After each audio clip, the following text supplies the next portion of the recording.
नमस्कार सांग मैंने आज चलतु बनैबा छतुर गोटे भल रेसिपी माने छतुर पत्र पोड़ा छतु पत्र पोड़ा क्या क्या भल लगे आ कौ मैंने बनैकी खाई कमेंट निश्चय जनइबे माने जेते प्रकार छतु रेसिपी अच्छी माने ताथार ये पत्र पोड़ाटा माने सबुठार भिन्न से मते माने बहुत भल लगे से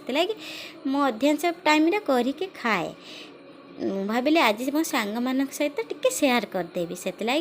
छतु गुड़िक हल्दी पानी में भल भाव में धोई ना धोई नहीं चुपुड़ी ना चुपुड़ी नहीं कटा होता पियाज दबा बटा होता मसला दबा माने अदा रसुण सब पेस्ट कर देदेबा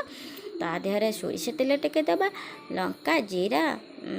माने लुण देकी ताको भल भाव में गोले नबा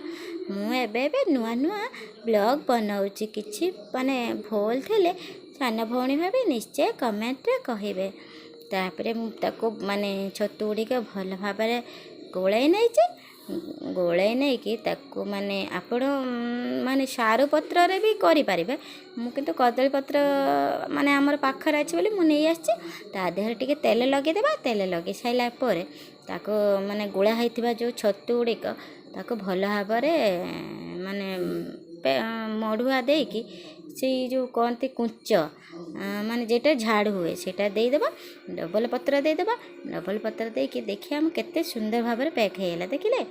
तापर आमर निआ जो भात तरकारी रांधिकी जो निआ है ता देहरे पकेदेबा पके दे सारा पर अधे घंटे पाई छाड़ीदेबा अधे घंटे पर छाड़देला आमर केते माने सुंदर आ टेस्टी टेस्टी रेडी होला छतु पत्र पोड़ा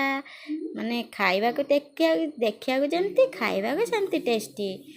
माने करिके आपण माने निश्चय खाइबे वीडियोटी भल लागिथिले लाइक शेयर एंड सब्सक्राइब करिए फॉलो तो निश्चय करिवे। रहुची जय जगन्नाथ।